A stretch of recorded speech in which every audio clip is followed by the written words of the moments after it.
예, 지난 시간에 이어서 알렉산더 대왕의 원정 본격적으로 이제 시작을 해보도록 하겠습니다. 여러분 갖고 있는 문서자료 4페이지에 334년에 알렉산더의 원정이 이제 되어 있는데 그 5월 달이라고 얘기를 했죠. 그는 그 당시에 자기가 직접 친정을 한다는 거죠. 친히 원정에 나가는 친정을 하기 위해서 나머지 사람 자기가 빈자리를 누가 메워야 되니까 안티파트로스라고 하는 나이 많은 오랫동안 마케도니아 왕국에 정치적으로 개입해왔던 주요 관직자를 대신 통치자로 세우고 본인은 친히 정복에 나간다. 정복에 나간다. 이 정이 두 개가 있는데 친히 다스리면 친정이 되고 친히 원정을 나가면 밑에 있는 정자가 돼요. 퍼스널 익스페디션을 하게 되고 퍼스널 룰링을 하게 되고요. 그래서 친정이 돼 친히 원정이나 페르시아가 쳐들어올 때도 왕이 직접 오죠. 왕이 직접 나간다라고 하는 것은 국가 대사를 말하고. 그래서 전형적으로 예를 들어 보면은 그 영화에 나왔는데 그 글라디아토르라고 하는 그 2000년 미국에서 만든 영화에서 게르만 원정을 나갔을 때 마르쿠스 아우렐리우스가 직접 원정에 가서 전투 장면을 지켜보는 대목이 나옵니다. 그게 직접 원정에 참여했는지는 이제 우리가 기록을 봐야 하는데 영화에서는 친정을 한 것으로 나와 있습니다. 본인이 알렉산더처럼 전투에 참여하지는 않지만 함께 함으로써 병사들의 사기를 끌어올리는 거. 전쟁 터지는데 그 사단장이 후방에서 명령 내리고 그러지는 않죠. 그 부근에는 있죠. 그래서 그 사람이 작전을 짜서 명령을 내리면 실천하는 거야. 밑에 실질적인 전투를 하는 사람들의 몫이긴 한데 알렉산더는 진두지휘를 했다는 데 의의가 있습니다. 징기스칸도 마찬가지고 전투 능력이 있는 사람은 직접 전쟁에 선봉에 서게 되는데 전형적인 예가 알렉산더 대왕이고 그리고 이제 역사 기록에서는 정확히 알 수는 없는데 우리나라 역사에서 굉장히 그 정복에 조예가 깊은 사람이 유명한 고구려의 광개토 왕인데 이 광개토 대왕이 원정 나갈 때는 직접 나갔다라고 보는 시각이 크죠. 전투 능력이 굉장히 뛰어났던 사람이고 수나라가 쳐들어왔을 때도 그 수양제가 그죠. 그렇게 이끌고 온 것이고 뭐 그래서 이제 중요한 전투는 직접 그렇게 그 나라의 정치적인 수반이 함께 나가는데 알렉산더는 본인이 답답해서 나가는 거죠. 본인 나가서 자기가 전쟁을 해야 믿을 수 있다라고 생각하기 때문에 직접 원정을 나가기 때문에 나이가 많은 안티파트로스를 갖다가 대행 통치자로 세우고는 자기는 펠라에서 출발해서 동방에 있는 페르시아 제국에 상륙해서 전쟁을 수행하게 되는데 334년 5월 당시 20에서 21세 정도 되는 알렉산더가 드디어 원정에 오르면서 자기 아버지가 원래 하려고 했던 걸 본인이 물려받게 되는 그런 모양이 되었습니다. 자, 그래서 이제 병력 규모가 나오는데 여기 나와 있는 것은 현대 학자들이 합리적이라고 생각하는 것을 어떻게 됩니까?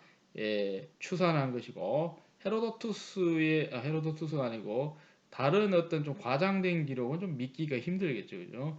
그래서 여기 나오는 것이 합리적이라고 생각해서 그 당시에 보병이 32,000, 이 보병이라고 하는 육군이라는 것이고 기병, 말 타고 싸우는 사람들 5,500. 자, 보병의 핵심은 마케도니아 병력이고 6개 연대로 구성되는 9,000명의 그 페세타이렌이라 해서 군대를 말하는 전문 용어가 되는데요. 그렇게 이제 있었다라고 알려져 있고 이 외에도 용병들이 많이 있고 외국에서 쉽게 말해서 끌어다 쓰는 병력이 있는데 코린트 출신이 7,000명의 호플리테스가 이거는 이제 중장부병이 되는 거고 그 외에도 7,000이 외국에서 온 용병들 용병이라고 하는 거 알죠? 이 아마 돈을 줘야 용병이니까 이거 갖다 용병이라고 해. 용병이라고 하는 걸 알아둬야 되고 6천은 발칸반도 에서 온 다른 또 이런저런 사람들이 창 던지기 전문가 그 화살 쏘는 사람들 궁수라 그러는데 이런 사람들이 또 특기병들이 많이 있었다라고 하는 것이죠. 기병의 구조를 보게 되면 마케도니아 기병이 뛰어난 기병인데 마케도니아 출신들의 정예 부대가 있고 이것을 부르는 이름이 스쿠아드론이라고 한다고 합니다. 스쿠아드론. 그리고 여기에 1200 정도가 해당이 되고 이외에도 테살리아라고 해서 그리스 전체에서 봤을 때 중부 정도의 사람 살기 좋은 데 위치한 테살리아. 이 테살리아에 유명한 사람이 바로 유명한 그 일리아드의 영웅이었던 돌아온 사람 오디세우스가 여기서 온 사람이 되는데요. 자, 오디세우스가 있고 그러고 난 다음에 이제 1200명의 기병이 있고 그 외에도 1000 정도의 다른 지역 기병들이 또 있고 600 정도의 용병으로 온 애들이 있고 900이 그리스의 변방 트라키아에서 온 병력들이 있고 해갖고는 이렇게 출발을 했다고 하는 것이죠. 그래 다 합쳐보면 제법 많은 5만, 6만, 7만 정도를 예상할 수 있는 국력이 흔들흔들할 정도로 그 당시에 인구가 많지 않을 때니까 이런 걸 데리고 나가서 성공을 못하면 자동으로 망하는 것이다. 이걸 각오를 하고 가는 이거 굉장히 로또 쉽게 말해서 복권 같은 그런 개념인데 성공할지 안 할지는 알 수가 없는데 이 병력 데리고 가서 패배하고 돌아오면 거의 책임지고 물러가야 될 판국이죠. 그러게 이제 굉장히 이게 위험스러운 건데도 했던 것은 이 정복의 야망이 너무나도 강했기 때문에 어차피 한번 사는 거 해갖고는 뜻을 이루어야 된다 해갖고 어릴 때부터 꿈이 이 동방원정이다. 그죠? 남자로 태어나서 어떻게 됩니까? 뜻을 이루어야 된다. 하면서 이제 근데 그거는 이제 무슨 세계 평화 이런 개념이 아니고 본인이 이름을 떨치기 위한 지극히 입신양명 그러고 난 다음에 본인의 뜻을 위하는 것이고 그러고 난 다음에 그리스 세계의 지지를 얻기 위해서 살짝 속여서 어떻게 민족 감정을 갖다가 드러내서 어떻게 됩니까? 페르시아가 나쁜 짓을 한 것에 대한 원수를 갚겠다 이러면서 이제 꼬드겨서 끌고 간 것이다. 자기의 정복 전쟁을 정당화하면서 그리스 세계의 지지를 얻는 어떤 선전술을 많이 활용했던 것이 알렉산더의 전술이었다라고 할 수가 있습니다. 그래서 이렇게 많은 병력을 가지고 있어 갔는데 이게 위험한 건 우리 역사를 통해서 알고 있는데 아주 많은 병력이 가서 성공을 못하고 병력을 많이 잃고 돌아오면 그게 안전할 수가 없고 다 망해버린다. 페르시아가 전형적으로 2번이나 그리스에 장기 원정을 하고 그리스 본토를 들어가서 전쟁을 치루었지만은 성공을 못했기 때문에 돌아와서 최소한 국력이 많이 쇠퇴한 건 사실. 그래갖고 이후에 힘을 못 쓰는 게 해외 원정이 위험하다는 것이죠. 이게 성공하기가 쉽지가 않고 페르시아 같은 경우는 성공을 믿었을 거라. 왜? 병력이 너무 차이가 많고 본인들이 너무 많은 병력을 데리고 가기 때문에 이건 성공한다라고 생각하고 가는 것이죠. 그죠? 이거 비슷한 게 뭐가 있냐면요. 이게 좀 역사에서 무리한 게 있는데 제가 저기 다른 시대 얘기를 하지만 수나라 있지 않습니까? 수나라. 고구려가 있을 때에 서기 7세기에 중국의 대제국이 수나라란 말이에요. 수나라. 그 다음에 당나라 이렇게 가는 거 아닙니까? 그랬을 때에 수나라가 망하게 된 큰 이유 중에 하나는 결정적으로 고구려 원정을 무모하게 해서 실패한 것이다. 이걸 알아야 되지. 수나라가 망한 거는 고구려를 갖다가 함부로 쳐들어가다는 거예요. 수나라의 고구려 원정이 실패로 돌아갔어요. 고구려 원정.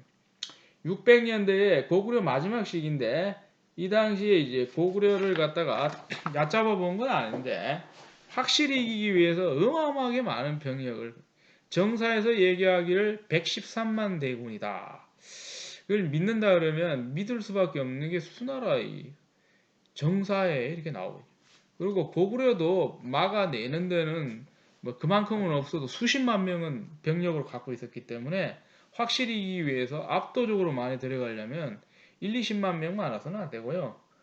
몇 배로 많아요. 그러니까 이 무리해가지고 중국 중원 곳곳에 병력을 다 끌어모았어요. 그래서 100만 명이 인류 역사상 100만 명이 넘는 병력을 정복에 동원한 예는 드물게 있습니다. 아시아에서는 중국 외에는 할 나라가 없고요. 유럽 같은 경우도 20세기에 세계대전쯤 돼야 독일이 몇백만 대군이 끌고 소련을 향해서 쳐들어간다든지 그런 얘기가 있지. 그렇지 않고서는 이렇게 많은 병력을 동원할 수가 없다. 이 말이죠. 그죠? 동원할 수가 없는데 이 수나라는 중국이 워낙 인구가 많으니까 100만 명이 넘는 병력을 데리고 가가지고는 살수대첩에서 그 살수대첩이 맞나요? 예, 살수대첩이 맞죠. 을지문덕의 그 계략에 넘어가서 초토화되고 또 어마어마하게 이제 그 또 몰고 가갖고는 양만춘이 지키고 있는 안시성에서 진도를 못 빼고 거기서 패배하고 뭐 이런 것들이 이제 국력을 소모하게 되는 그런 중국사의 흑역사라고 할 수 있는데 알렉산더 역시 만약에 지고 돌아오면은 본인이 운신할 수가 없는 그런 상황임을 알고 있는 것이죠. 그리고 알렉산더도 두리뭉실하게는 알아도 자기가 끌고 가는 병력이 페르시아가 동원할 수 있는 병력에 비해서 훨씬 적을 거라는 걸 알면서도 본인이 정복하고 싶은 이 욕망이 그를 끌고 간 것이지 합리적 판단을 했다면 아마 그렇게 하기 힘들었을 거예요. 기껏해야 그죠. 그 소아시아 지역 점령해놓고 돌아올 생각을 한 것이지 페르시아 전체를 정복한다는 것은 진짜 이 우리 상식으로 생각했을 때 그죠. 드는 생각이 바위가 아니고 계란으로 바위를 치는 거나 마찬가지. 그럼 바위가 깨지는 게 아니고 계란이 깨지는 거죠, 그죠? 그런 것인데 이걸 했다라고 하는 게 역사에 굉장히 애니그마틱이다. 저기 수수께끼 같은 일이다. 이런 얘기가 됩니다. 그런데 어쨌든 일은 벌어졌고 그래서 이렇게 종류별로 병력을 조목조목 긁어 모아서 어떻게 합니까? 동쪽을 향해서 명분은 좋습니다. 라하펠죽이다. 즉 보복 원정이라고 해가지고 레방시를 하기 위해서 떠나간 원정인데 알고 보면 자기가 역사의 획을 긋기 위해서 갔는데 결국은 획을 긋고 마는 그런 일이 벌어졌는데 본인도 아마 놀라지 않았을까.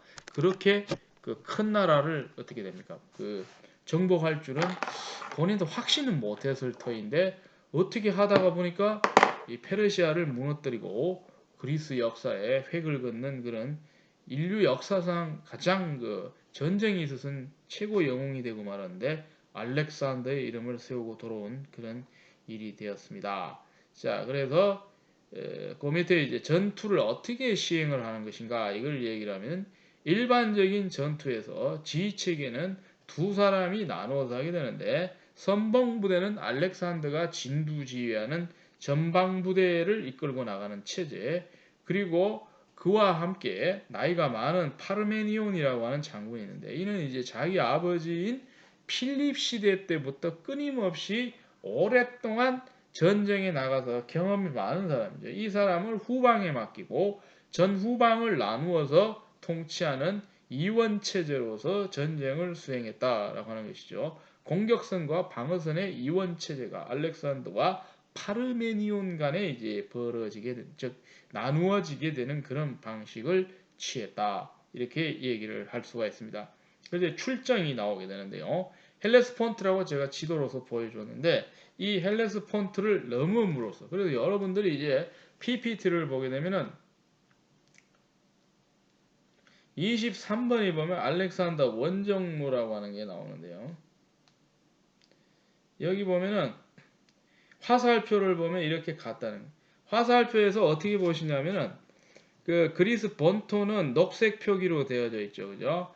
그러다가 이제 넘어오면서 이 조그만 비좁은 흑해와 지중해 사이에 그 해협 한 몇십 킬로미터밖에 안 되는 그 바다를 우리가 헬레스폰트라고 그러는데 거기서 넘어가서 이제 시작된다 이 말이죠. 그래서 이제 순서를 좀 매겨 보면은 펠라라고 하는 도읍지가 있어요. 치면 이제 고구려로 치면 평양성인데 이거는 오늘날 보면 그리스 북부 지역인데 펠라에서 헬레스폰트를 건너가는 거예요. 그리고는 트로이로 들어가서 제사를 지내는 거는 지난 시간에 우리가 플루타르크에 나오는 거죠. 트로이를 우리가 보통 일리온이라고 얘기를 했죠. 그죠? 제가 지금 이동로를 갖다 얘기를 하고 있어요. 여기 보면 이동로를 좀 서서히 써보자는 거예요. 이동로를 써보는데 여기 보면 펠라, 도읍지, 유럽 땅에 출발해서 아시아로 가는 해협, 헬레스폰트를 넘어서 일리온, 다른 말로 영어로 트로이에 가서 그 아킬레스 무덤 찾아가고 그곳에서 헌주를 하고 기둥에 기름 바르고 주변을 빨가벗고 한 바퀴 돌고 그러고 난 다음에 옛날 그리스의 그 일리아드의 이야기 나온 트로이 전쟁에 가서 목숨을 바친 조상 그리스 병사들에게 이 기원제를 드리죠. 이 전쟁을 이기게 해달라고 하는 그걸 하면서 화살표를 보게 되면 이어서 전쟁이 소아시아의 해안을 따라서 여기 화살표 나오는데 그러고는 이제 소아시아 해안을 따라서 주요한 도시들을 향해서 위에서 밑으로 내려가는 모양으로 정복을 진행해 나간다. 페르시아도 정보를 입수해서 쳐들어오는 걸 알고 있었는데 나름대로는 얼마나 강한지를 이제 알기 위해 테스트를 해보는 작전으로 장기전을 대비해서 서서히 테스트를 한다. 소아시아 해안을 따라서 이동을 해 나가는 그런 루트를 취하고 있다. 여러분 항상 옆에 지도를 좀 보시면 좋겠다 하는 그런 생각이 듭니다.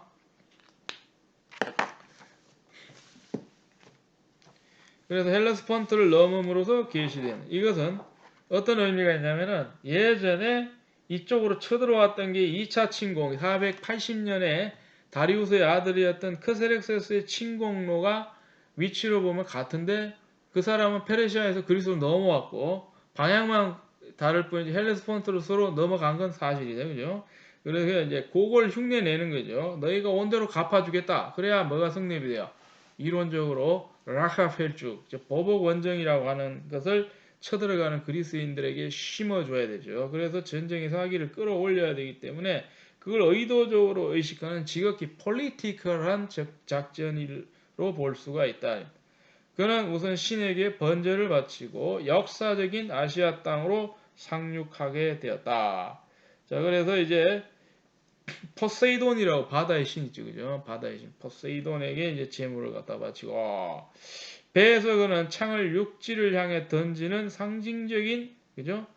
제스처를 창을 육지를 향해 막 집어 던져버리는 이제 적을 향해서 가고 있죠. 하고는 그가 맨 먼저 땅에 상륙한 것으로 봅니다. 아무래도 이제 지휘관이 먼저 앉는 게 상륙을 하는 거죠, 그죠? 이거하고 비슷한 게 이제 나중에 여러분들 그 서양 근대사를 이게 현대사를 배우게 되면은 20세기 역사를 하게 되면 전쟁이 많이 나오는데 거기서 이제 1943년도를 보게 되면 역사적인 한 현장이 하나 있는데 이 자료 화면에 나와 있는데요. 자, 오랫동안 수세에 몰렸던 이 연합군, 영국, 미국을 주축으로 한 연합군이 반격을 해서 유럽 땅이 대부분이 독일, 이탈리아의 수중에 들어가 있었는데 반격을 하게 되는 게 1943년도예요. 여기에 북아프리카 전선에서 독일군이 참패를 하게 돼서 북아프리카가 미군하고 영국군의 이 탱크 부대에 넘어가게 되죠. 여세를 몰아서 이탈리아로 진격을 했던 것이 그 당시 미국에서 보내졌던 전쟁광이라고 불리는 2차 대전의 영웅이죠. 영웅이에요.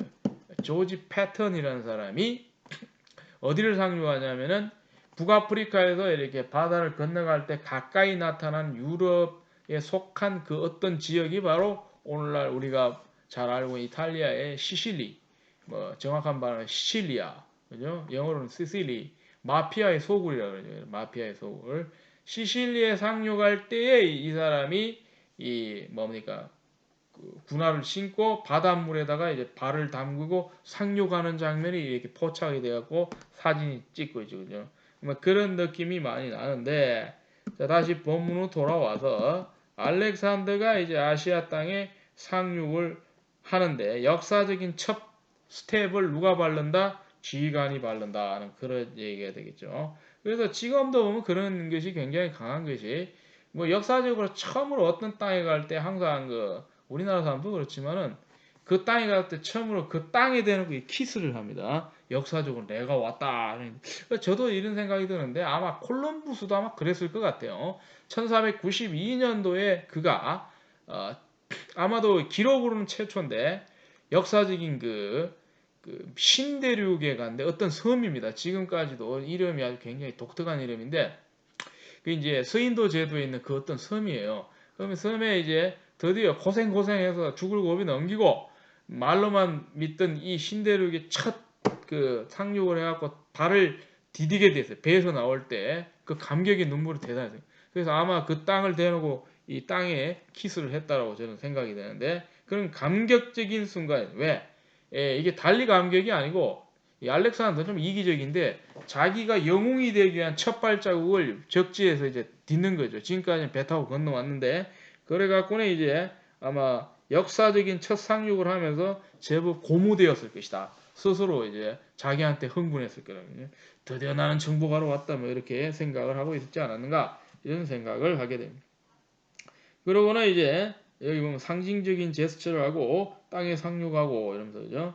그러니 재밌는 게 저도 이렇게 써놨는데 이건 내 생각이 아니고 그 알렉산더에 관련돼 있는 헬레니즘 긴 역사를 갖다가 종합적으로 정리한 우리 그 제가 지난번에 그 서양 고대사에 관련돼 있는 번역문 읽어준 그 저자가 바로 게르케인데 이 사람 전공이 헬레니즘입니다. 그리스사인데 이 헬레니즘에 대한 글을 썼던 게르케 교수도 페이지 12, 13에서 이런 의문을 던집니다. 자기도 모르겠다. 알렉산더가 어떤 생각을 하고 정복을 했는지 알겠는 것은 페르시아를 정복하려고 하는 건 알겠는데 실제로 알렉산더 입장에서 어느 정도 가능성을 믿고 있었는지에 대해서는 모르겠다. 이렇게 이제 쓰고 있어요. 그래서 이건 맞아요. 알렉산더도 상식적으로 자기도 인간인데 이게 뭐 완전 바보도 아닌데 정복하리라고 믿었다기보다는 일단 최대한 많이 정복하자 이런 생각하고 갔을 것 같아요.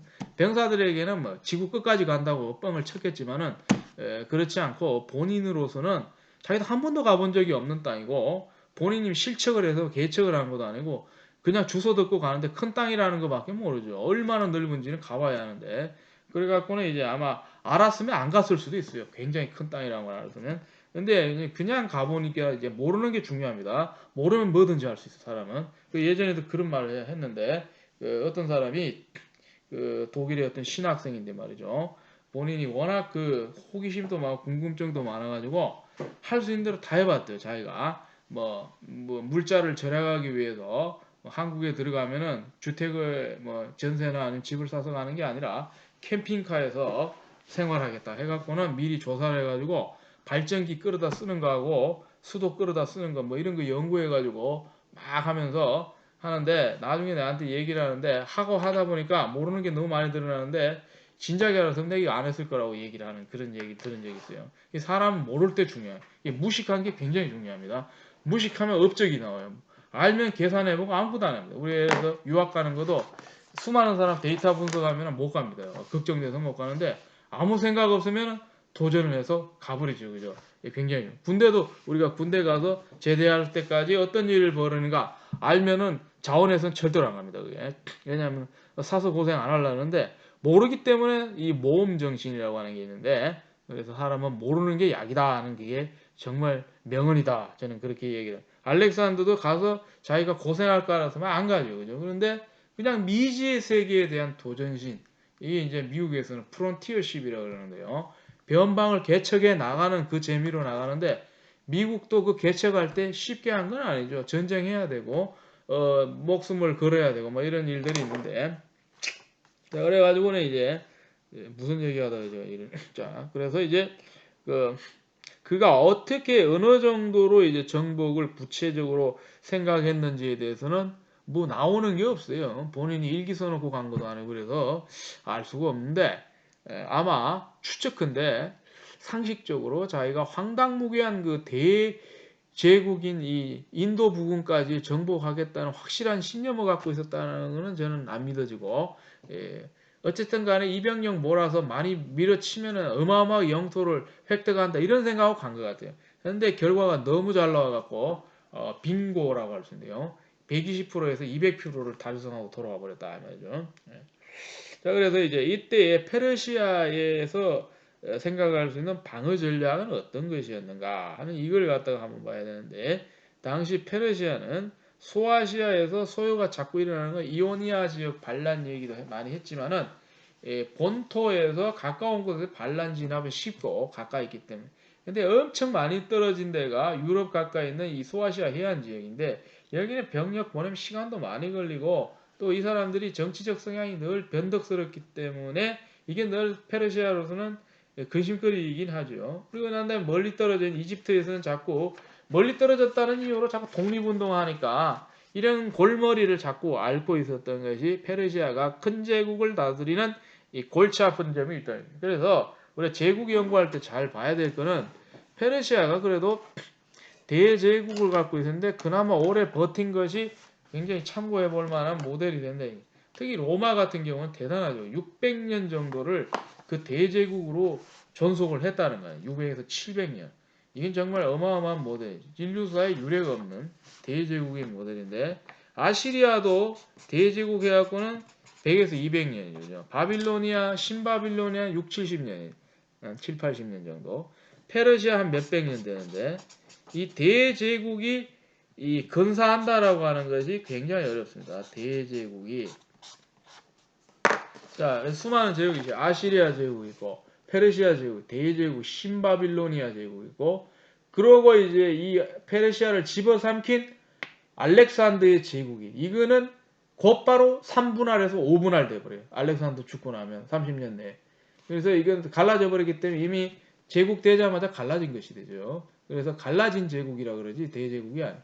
근데 놀라운 건 로만 임파이어는 상상을 초월하는데 망할 때까지 어마어마한 영토 이탈리아에서 출발했는데 그보다 10배, 20배, 30배 되는 어마어마한 영토를 거의 끝날 때까지 이게 유지할 수 있었다라고 하는 것은 세계사의 경입니다. 이거는 어마어마한 제국인데 그래서 로마 제국의 위대성은 여러 면에서 발견이 되는데 그렇게 복잡한 어떤 민족 구성을 지니고 있는 유럽뿐만 아니라 북아프리카가 있고 근동이 있고 그러고 난 다음에 이제 그 약간 외곽 유럽도 있고 영국 같은 브리타니아 같은 경우는 로마에서 엄청나게 멀리 떨어져 있죠. 그 대부분의 브리타니아 영토를 로마 속주로서 건사해냈다라고 하는 것은 역사의 경이적인 현상이다. 그죠? 경이로 간주된다. 자, 그래서 이 페르시아가 이런 골머리를 앓는 것이 멀리 떨어져 있는 데서 독립 성향이 강한 민족들이 자꾸 독립을 하려고 하기 때문에 이 어려운 문제가 있어서 힘을 갖다가 나눠서 써야 되는 거죠. 그래서 로마 제국도 항상 그게 있는 데비데 에트 뭡니까 뭡니까 임페라라고 하는 말이죠. 나눠서 다스려라 아니죠. 전체적으로 다스릴 수가 없는 것이. 미국도 그 영토 자체가 얼마나 큽니까? 그러니까 이 연방이라고 그러죠, 그죠? 이 연방에서 돈을 다 끌어모아서 중앙 그 뭡니까 정부에다 갖다 바치긴 하더라도 대부분 자치에 맡겨버리지 일일이 거기 하나하나씩 다 개입할 수가 없다 이 말입니다, 그죠? 주가 50개가 넘습니다, 그죠? 국가가 50개로 봐야 됩니다, 미국 같은 경우는.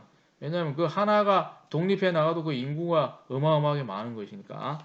자, 그래서 이 대제국을 유지하는 것은 역사의 관건이요 숙제였는데 페르시아 역시 알렉산더가 쳐들어오던 무렵에 굉장히 그러한 이집트 스트레스를 받고 소아시아 지역의 끊임없는 변덕스러운 기질 이런 것에 대한 스트레스를 받으면서 있었기 때문에 사태를 좀 지켜보면서 대항을 하지 대놓고 하기에는 부담스럽다.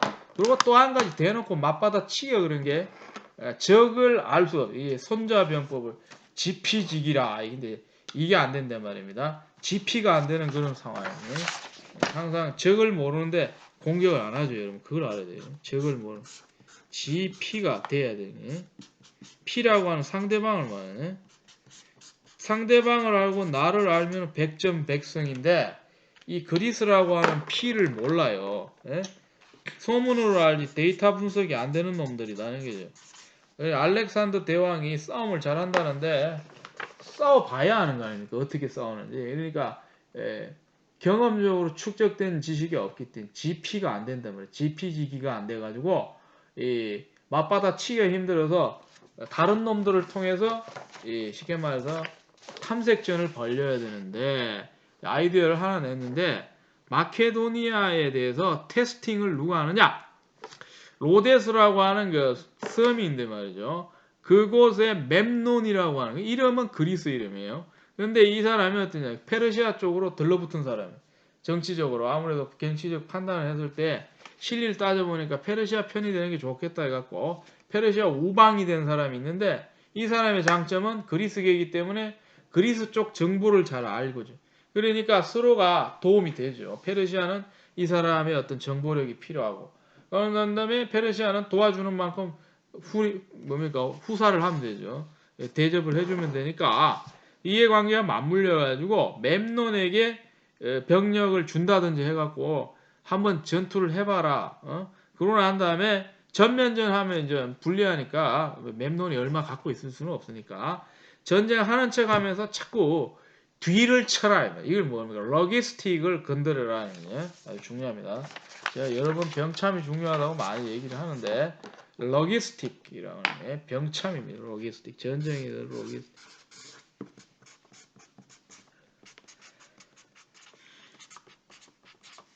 군대에서 물자 관련된 거 이게 병참이에요. 병참이. 뭐 불량도 되고 먹는 것도 되고 무기도 되고 하여튼 군대가 필요한 모든 물질적인 것들 병참입니다. 병참. 로기스틱을 건드려서 뒤를 끊어버려라. 보급선을 끊어버리면 어떻게 된다? 먹을 것이 없기 때문에 상륙해 있는 애들은 굶주림에 처하게 되고 이렇게 되면은 진퇴양난이 되는 그런 일이 벌어집니다.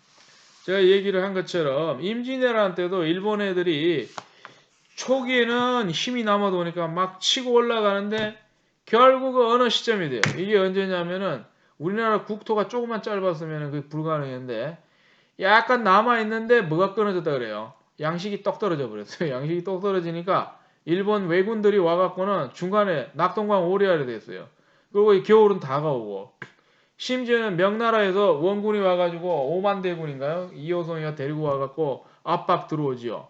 맞받아 쳐야 되는데 양식은 없죠. 민가를 뭐 약탈한다 해도 이미 먹은 게 동나갔고 그 상륙에 있는 일본 군대가 10에서 20만 명이 그런 이 병력을 다 먹일 수도 없고 그러니까 뭐 자기들끼리 뭐 먹을 게 없어갖고 뭐 쥐잡아 먹었다는 그런 얘기까지 있는데 이 병참을 갖다가 끊어버려야 돼. 병참을 끊으면서 알렉산더의 근본적인 그걸 구조를 보는 거죠. 그래갖고는 이제 하는 수 없이 돌아가게 만들려고 했는 것 같은데 이게 이제 뜻대로 되지 않는 그런 일이 벌어지게 된다 이 말이죠. 자 그런 속에서 자 그라니쿠스 전투에서 이제 알렉산더 군이 대승을 하게 되는 이유가 벌어지죠. 자 그라니쿠스가 나오니까 한번 읽어나 보도록 하겠습니다. 그라니쿠스. 자, 여기서 하나 더 그려넣겠습니다. 여기. 소아시아 해안을 따라서 밑으로 내려가면 그라니쿠스 강이 나온다. 예, 여기를 보면 그라니쿠스 강이 나오네. 그 지도를 제가 보면 좋겠는데 그라니쿠스를 어딘지 내가 할 수 없는데 23번 PPT를 보면 그라니쿠스 강이 나와요.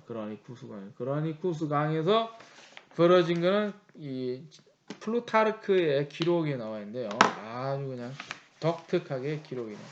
자, 16장을 보게 됩니다. 여러분 제가 찾아보려고 그랬죠. 제가 시간이 있으면 찾아갖고 한번 올려보겠는데 강의 자료에 프로젝트가 구텐베르크 프로젝트에서 보면 영어 자료가 제공이 되는데요. 이렇게 나와 있습니다.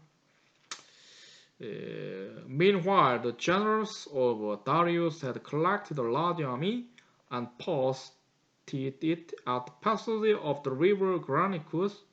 그러는 동안 다리우스의 장군들은 대군을 끌어모았다. 그리고 그 군대를 그라니쿠스강 어귀에다가 배치해 두었다. posted it, stationed란 말이죠. 배치하다는 거. 군대를 세팅을 해놨다.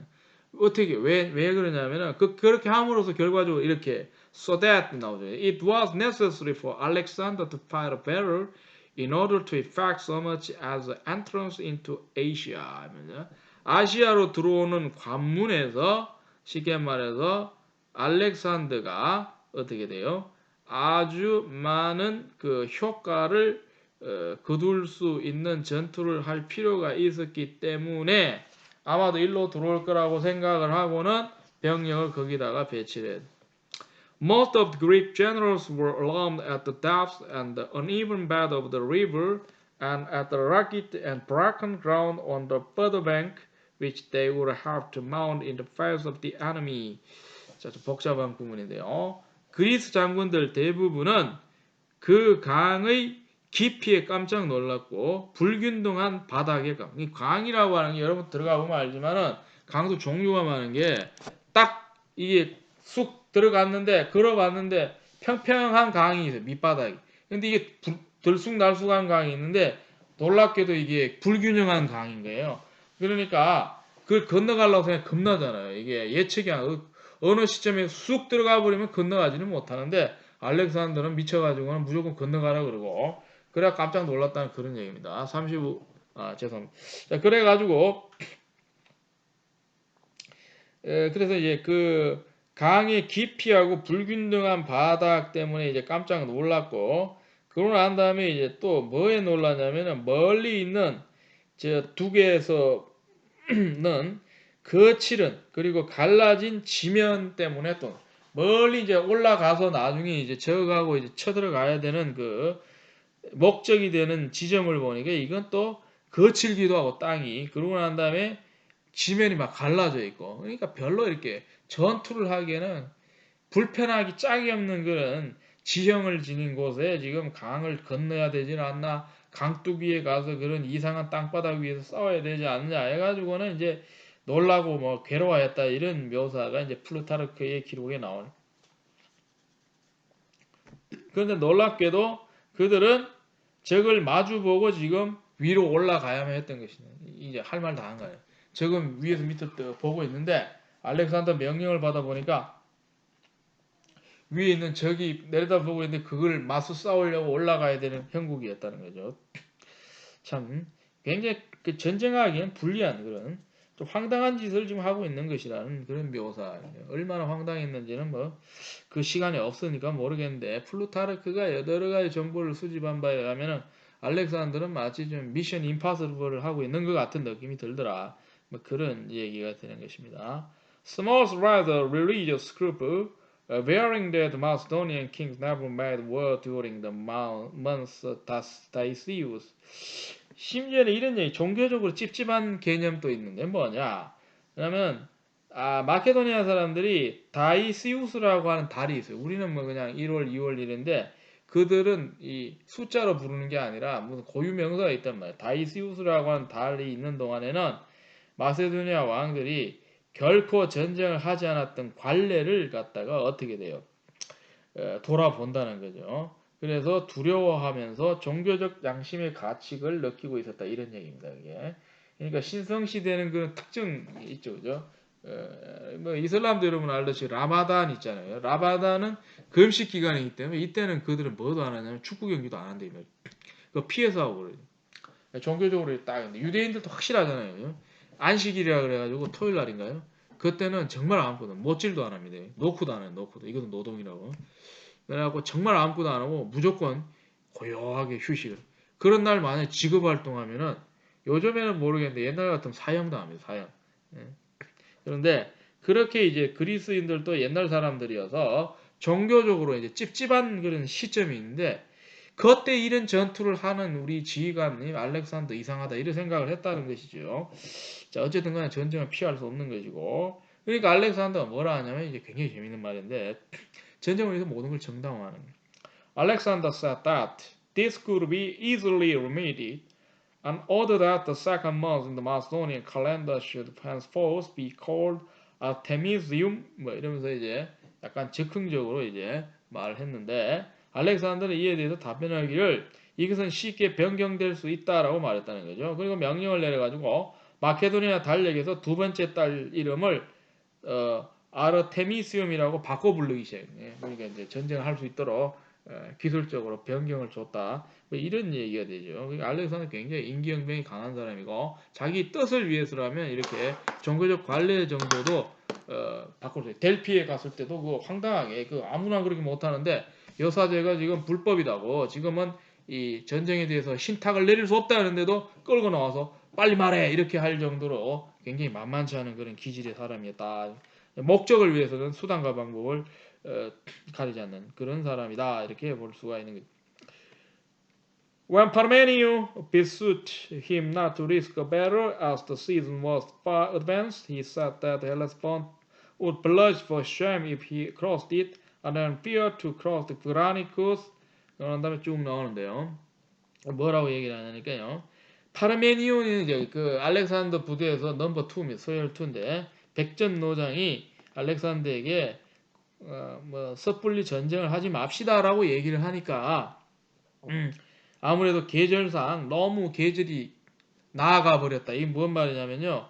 시기상으로 지금 전쟁하기 애매하니까 뭐 여러 가지 가능합니다. 예를 들면 강수량 같은 걸 고려했을 때 비가 올 수도 있고 앞으로 고려를 합시다라고 얘기를 하니까 알렉산더가 답변하기를 이렇게 말했다면 헬레스폰트가 아마도 얼굴이 붉어지지 않겠느냐 이 말이죠. 무슨 말이냐면은 그 헬레스폰트를 건너온 사람이 그라니쿠스강을 건너기를 두려워한다. 헬레스폰트는 바다고 수준이 다르단 말입니다. 그라니쿠스강은 조그만 강이고 바다가 훨씬 크죠. 큰 바다를 건너온 사람이 강 앞에서 지금 겁이 나서 안 건너려고 한다면은 헬레스폰트가 나를 비웃을 것이 아닌가. 자기가 부끄러워하지 않을 것인가 이 말이죠. 그죠? 그렇게 말을 하면서 가려고 했다라고 하는 그런 얘기를 하고 있다는 겁니다. 자, 첫 번째 영상은 여기까지 하고 이어서 계속